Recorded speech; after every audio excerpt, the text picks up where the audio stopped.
Hi friends, ಮೀನಾ ಕಿಚನ್ಗೆ ಸ್ವಾಗತ. ಇವತ್ತು ನಾವು ಟೊಮೊಟೊ ಚಟ್ನಿ ಮಾಡೋಣ. ಮೊದಲಿಗೆ ಒಂದು 2 ಸ್ಪೂನು ಕಡಲೆ ಬೀಜ ಹಾಕಿ ಚೆನ್ನಾಗಿ ಹುರ್ಕೋಬೇಕು.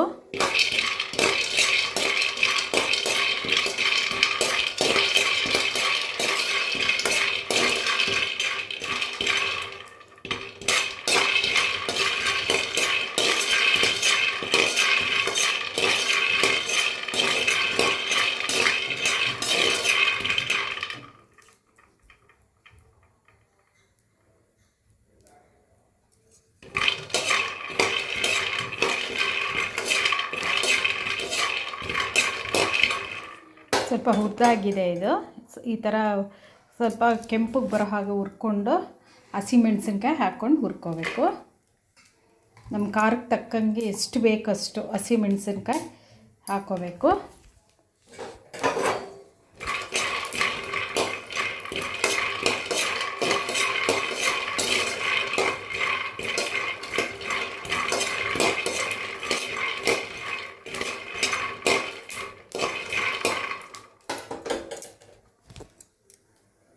ನೆಕ್ಸ್ಟು ಈರುಳ್ಳಿ ಹಾಕ್ಕೋಬೇಕು. ಒಂದು ಈರುಳ್ಳಿ,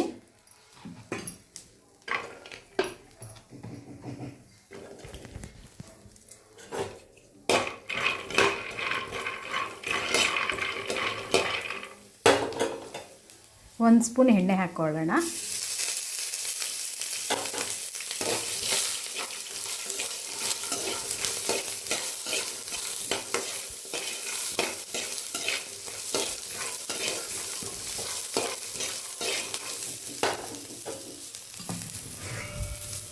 ಈಗ ಇದಕ್ಕೆ ಟೊಮೊಟೊ, ಒಂದು 4 ಟೊಮೊಟೊ, ಕಾಯಿ ಟೊಮೊಟೊ ಹಾಕ್ಕೊಂಡಿದ್ದೀನಿ.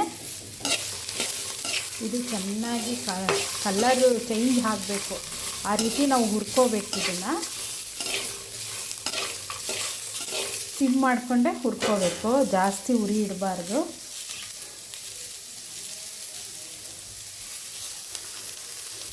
ಸ್ವಲ್ಪ ಹಿಂಗು,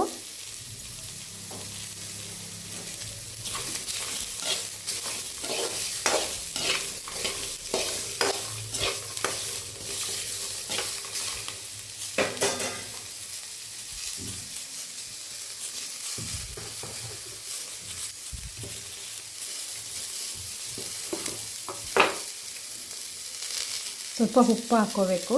ಚೆನ್ನಾಗಿ ಬೇಯುತ್ತೆ ಟೊಮೊಟೊ, ಆಗ ಬೇಗ ಬೇಯುತ್ತೆ.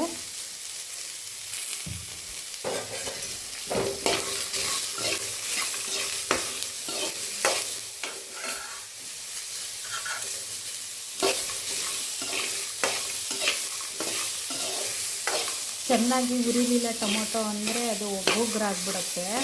ಅದರಿಂದ ನಾವು ಅದು ಕಲರ್ ಚೇಂಜ್ ಆಗಬೇಕು, ಆ ರೀತಿ ನಾವು ಹುರ್ಕೋಬೇಕು. ತುಂಬ ಸಾಫ್ಟ್ ಆಗಬೇಕು ಅದು.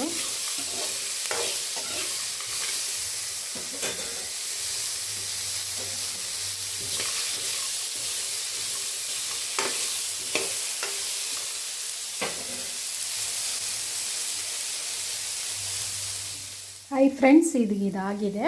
ಇದಕ್ಕೆ ಸ್ವಲ್ಪ ಕರ್ಬೇವಿನ ಸೊಪ್ಪು, ಸ್ಟವ್ ಆಫ್ ಮಾಡಿ ಸ್ವಲ್ಪ ಕರ್ಬೇವಿನ ಸೊಪ್ಪು, ಬೆಳ್ಳುಳ್ಳಿ ಒಂದು 6-7 ಎಸ್ಳು, ಸ್ವಲ್ಪ ಬೆಲ್ಲ, ಸ್ವಲ್ಪ ಒಂದು ಅರ್ಧ ಸ್ಪೂನಷ್ಟು ಜೀರಿಗೆ, ಸ್ವಲ್ಪ ಉಪ್ಪು, ಇಷ್ಟು ಹಾಕಿ ಇದು ಆರಿದ ಮೇಲೆ ನುಣ್ಣಗೆ ರುಬ್ಕೋಬೇಕು. ನುಣ್ಣಗೆ ರುಬ್ಕೊಂಡು ಒಂದು ಒಗ್ಗರಣೆ ಹಾಕಿದ್ರೆ ಟೊಮೊಟೊ ಚಟ್ನಿ ರೆಡಿ ಆಗುತ್ತೆ. ಹಾಯ್ ಫ್ರೆಂಡ್ಸ್, ಈಗ ಇದಾಗಿದೆ, ನುಣ್ಣಗೆ ರುಬ್ಬಿದ್ದೀವಿ. ಇದಕ್ಕೆ ಒಂದು ಒಗ್ಗರಣೆ ಮಾಡೋಣ.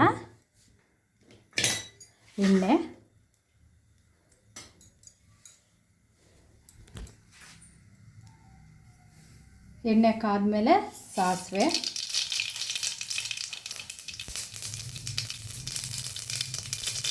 ಸ್ವಲ್ಪ ಜೀರಿಗೆ,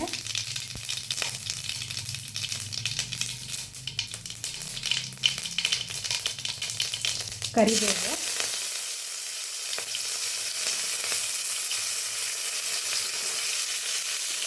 ಸ್ವಲ್ಪ ಕೊತ್ತಂಬರಿ,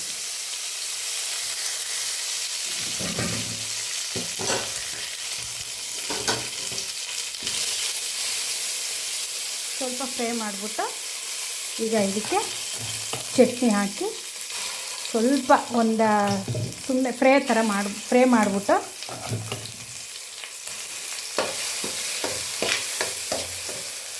ಮಾಡಿದರೆ ಆಯಿತು. ಈಗ ಚಟ್ನಿ ರೆಡಿ ಆಗುತ್ತೆ. ಬಿಸಿ ಅನ್ನಕ್ಕೆ, ಚಪಾತಿಗೆ, ರೊಟ್ಟಿಗೆ, ಅಕ್ಕಿ ರೊಟ್ಟಿ, ಜೋಳದ ರೊಟ್ಟಿ, ಇದಕ್ಕೆಲ್ಲ ಟೇಸ್ಟ್ ಚೆನ್ನಾಗಿರುತ್ತೆ, ತುಂಬ ಚೆನ್ನಾಗಿರುತ್ತೆ. ಮಾಡಿ. ಇದು ರೆಡಿಯಾಗಿದೆ ಫ್ರೆಂಡ್ಸ್. ಈಗ ಇದನ್ನ ಸರ್ವ್ ಮಾಡೋದಷ್ಟೇ.